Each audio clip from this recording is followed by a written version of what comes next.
All right, me. It is March 10th, and today, during substitute teaching, I finished reading Marcus Tullius Cicero's Brutus.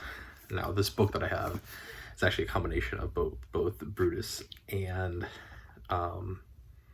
Orator. So I started reading Orator because I had time, but the big one I finished today was Brutus.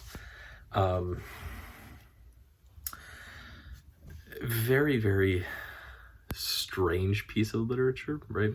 One of those things where, like, I have to remember that this is very much a classical piece, and so what is being written about is just very, very different, right? And so what it is that it is Marcus Tullius Cicero, who is I would generally consider to be one of the most renowned public speakers, and it is effectively a fictional conversation between himself and Brutus and what is it, Attica? Yes, Attica, about the history of oration, right? Which is very, it's physically, I think it's 160 pages, I think, around there. No, it's not that much. It's closer to 140, I think. 140, 150. It looks a lot longer because this is one of those wonderful pieces that has the Aladdin on one side and then the English translation on the other. So it looks a lot longer than it is, but it's this fictional conversation between himself and two other widely known orators, about the history of her oration, right? And about basically how they got their jobs. So it's a very, very strange book to read and thing to read. Is it enlightening in some ways? Sure. But that's just very strange. Also, the choice of specifically Brutus, if I remember correctly, is a little odd. Because if I remember correctly, one of the big things with Cicero was that Cicero, if you think about the three rhetorical appeal triangle, was that Cicero was very pathos heavy, was very emotionally charged, and focused a lot on that. Whereas it was very traditionally seen, and I believe Brutus is one of these people, where their oration was very, very much dictated on no pathos whatsoever. Everything has to be logical and ethical and based in morality, right? And so you kind of, it's this weird kind of choice on who you're talking with. It leads to, like, Cicero guiding some conversations about how do we think about oration and public speaking and convincing others of things, right? And which, of course, is then very heavily biased towards Cicero because, well, it's Cicero writing it. But yeah, so that's that. And then it's this just super long conversation that really doesn't go anywhere.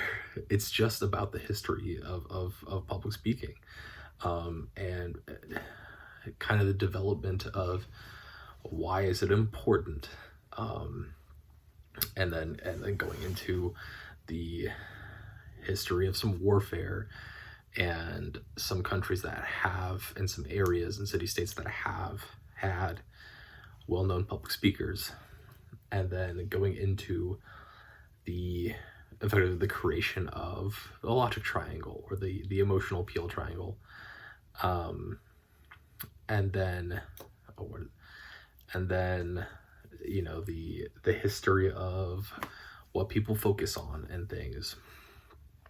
And I mean, really, it's Cicero. A lot of it is Cicero making the argument that purely logical arguments are completely outdated, and are of yesteryear, because he provides some different examples of himself and his experience, as well as some other kind of vague experiences of things that he's heard, of where people have, specifically lawyers and like defenders and prosecutors and things, have given the correct information, but did it in a way that was so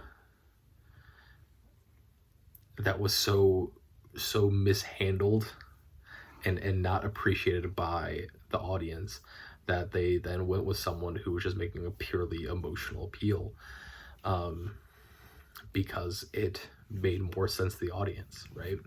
And then that becomes a huge basis of Cicero's arguments, is that what makes someone great at public speaking and great at being an orator is not the fact that they are the most skilled or they have the best use of logic and the appeals, right? It is that they are the most understood by the wider audience, right? And that's the whole goal of it. And yeah. And so it's really a big history of leading up to why Cicero does what he does, and why Cicero orates in the way that he does.